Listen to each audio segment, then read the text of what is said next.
Bro, when people, what I got from that is he's a hater. You don't know me as a person. Let's say you don't like me. Like, you don't know me. Like, you feel me? And I don't give a fuck. Him. Everybody in the crew, I mean, with him. Gervonta Davis speaking about you. Is that ever a possible fight? Yeah, if he want to dare to be great. I mean, leave them big guys alone. Stop trolling them, right? They're the best 147 pounders in the world, and they're the best 140 pounders for a reason. Gervonta "Tank" Davis just posted on X claiming that after Terence Crawford beat Canelo Alvarez, he believes he could beat him too. He said, "I'll swing on him for real." Davis doubled down on his confidence, challenging critics to watch him perform. He promised to train harder, demanded respect in the sport, and insisted he deserves a real chance to prove himself. According to him, a victory over Crawford would cement his place among boxing's elite. But following Crawford's stunning victory over Alvarez, many in the boxing world expected praise for such a historic moment. Instead, Gervonta Davis chose to make dismissive remarks, saying he could beat Crawford himself. This response drew sharp criticism from analysts, who argued that even if Davis didn't want to praise Crawford, he should at least avoid disrespect. They stressed that Crawford had achieved what many thought was impossible, defeating Canelo in decisive fashion. To belittle such an accomplishment, they argued, was shameful and unworthy of a fellow fighter.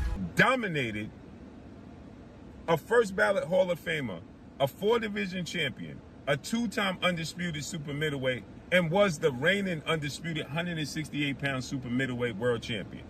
Superstar boxer Saul Canelo Alvarez, who is now 63 wins, 3 losses, 2 draws, 39 wins by way of knockout.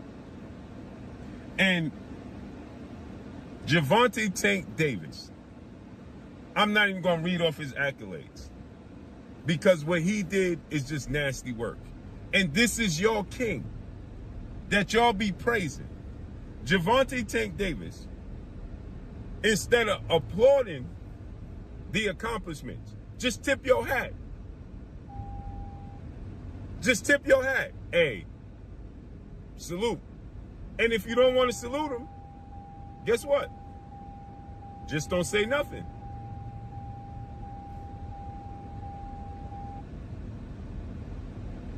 Just don't say nothing. If you don't want to salute that man, just don't say nothing. Right? And so, Gervonta "Tank" Davis takes to social media because the boxing world is praising Terence Crawford for what he did. After Gervonta "Tank" Davis, when the fight was announced and when Terence Crawford was saying he wanted to go up from 154 to 168, Gervonta "Tank" Davis said he was doing it for the money, not for the legacy. Long before this controversy, Terence Crawford had spoken candidly about Gervonta Davis. He made it clear that he did not see Davis as someone willing to take risks against opponents better than him. Instead, Crawford described Davis as a talker who often avoided the toughest challenges. Crawford even admitted he simply did not like Davis, making it clear that any potential fight between them would carry more than just competitive tension. It would be personal. He would never even think about to come up to 154. All right, what about 47 though? Yes, if he get to pick his opponent. But Tank would never come from 35 to 54. Y'all got into it on social media around that time. Is that just you being competitive, like when that happens, or is it like... I just really don't like that dude. Why though? Cause I just don't like him. Like, I really don't like him. That's like just not your cup of tea. That's just not your... I don't like nothing about him. I just felt like, he just one of these little arrogant little dudes that's using what he got to shield him. He got a lot of security guards around him, and he's in the limelight and stuff like that. But in certain situations, he wouldn't be acting like that. Do you like him as a fighter though? Yeah, he's a damn good fighter. Yeah. But like his core personality and his ways, nah. Bill Haney, the father and trainer of Devin Haney, also entered the discussion. He dismissed Davis's comments, saying there was no way Tank could replicate what Crawford had done. According to Haney, Davis should stop trolling bigger fighters and focus on his actual weight class. He insisted that Davis stay in his lane, rather than seeking attention by calling out champions in divisions where he has no real business.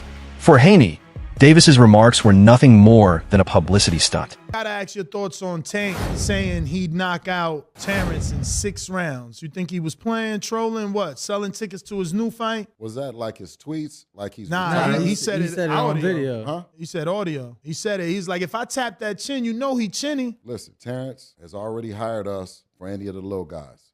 Anybody 130, 26, 30, 35, you know, Gary Russell, Tank Davis, you cannot go to get to Terence Crawford without going through us.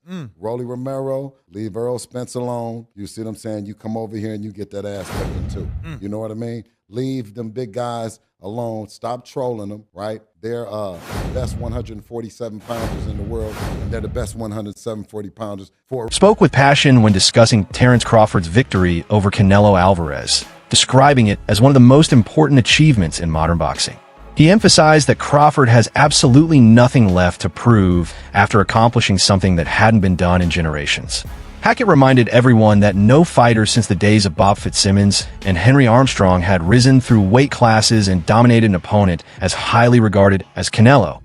What made this moment even more significant, Hackett argued, was the manner in which Crawford won. It wasn't a narrow decision or a lucky punch. It was a clinical performance that left no doubt about who was the superior fighter. According to Hackett, this victory confirmed Crawford's place among the sport's greats, making him a legend in his own right. He added that critics should no longer demand explanation from Crawford or question his legacy, because his accomplishments speak for themselves. Hackett concluded by saying Crawford has silenced every doubt that ever surrounded him and should focus on enjoying his success rather than responding to negativity. For Hackett, Crawford's triumph was the very definition of greatness. Held them all at the same time. Legendary shit. He goes in there and beats arguably the best fighter or one of the best fighters of his era. Yeah. Regardless of weight class. Yeah. What was your thoughts on the performance? The performance was like clean. Like it was real. It was times where it was close calls. Like it looked like Canelo might, like damn, Canelo might get him right here. You know what I mean? Bud found a way out, slip up out of there. He was working behind his jab real good, footwork real good. You know, setting the pace. He was creating what I like to call spider web in there. You know what I'm saying? That's basically setting traps with your movement. The part I didn't expect was for Canelo to really approach Bud like Bud, you know, like he was just gonna punch on Bud. He was looking. What I mean by that is Canelo when he would hit Bud to his hips or like on the shoulder, because I seen him do it a few times. He was like, Canelo was like looking for those results that he usually get when he do those things. And I was like, I can't believe he looking at Bud like that. Like he really trying to play Bud. I mean, on the low. He know Bud can fight, but it was like, I'm gonna hit, all right, when I hit you on your hip, you gonna act right. I mean, when I hit you on your shoulders, you gonna act right. And you could tell Canelo's been spoiled over the years. Canelo's gotten better, a lot better. And Canelo is a legend for sure. But you could tell he's imposed his will on a lot of guys and won off of his poker face alone. You know what I mean? Along with the punishing shots. Although Terence Crawford has openly expressed his dislike for Gervonta Davis, he hasn't completely dismissed the idea of facing him in the ring. Crawford made it clear that if Davis is serious, he should step up to 147 pounds where the fight can happen on fair terms. For Crawford, agreeing to such a bout wouldn't just silence Davis's constant trash talk. It would give him another chance to show his superiority against a high-profile opponent. Crawford views the decision as entirely Davis's responsibility. If Tank truly believes he can win, then he needs to prove it by taking the risk rather than relying on bold statements outside the ring. Crawford's stance shows supreme confidence in his own abilities, as he welcomes the challenge knowing the odds would still be heavily in his favor. Gervonta Davis speaking about you. Is that ever a possible fight? Yeah, if he want to dare to be great, he can be like all the other fighters that's moving up 2 weight classes and, you know, daring to be great. You would fight him. Man, tell him to come up there. He got to come to win 54. He said I got a glass chin, so tell him to come and touch it. Wow, man. Gervonta said you got a glass. He said I got a glass chin. Tell him to come and touch it. At 147? At 147. Oh, I'll make 147 for him. Ooh, see, oh man, You're gonna have a pre-camp. Then what the people gonna say? Oh, he's beating up on little guys. I don't know. DJ Rom, a respected boxing commentator, expressed his admiration for Terence Crawford by highlighting his versatility and complete mastery inside the ring. In his view, Crawford is not just another talented fighter, but one of the rare few who can do absolutely everything at the highest level. Rom pointed out that Crawford's unique strength lies in his ability to adapt to any style. Whether facing a heavy puncher, a slick counterpuncher, or a relentless pressure fighter, Crawford seamlessly blends offense and defense, switching gears with precision and making his opponents constantly second-guess themselves. Rom described Crawford as a once-in-a-generation athlete whose understanding of distance, timing, and angles sets him apart from everyone else in the sport today. To him, Crawford's fights are more than contests. They're demonstrations of artistry, where every adjustment feels like a calculated brushstroke on a canvas. Beyond just being a champion, Rom sees Crawford as a problem solver in the ring, capable of breaking down and dismantling any challenge placed before him. His consistent ability to dominate no matter the circumstances has convinced Rom and many others that Crawford's legacy will stand unmatched for years to come. Clearly, outboxed him like I said he would. You know, Bud is special, man. He could adapt. He can make adjustments. There's nothing he can't do.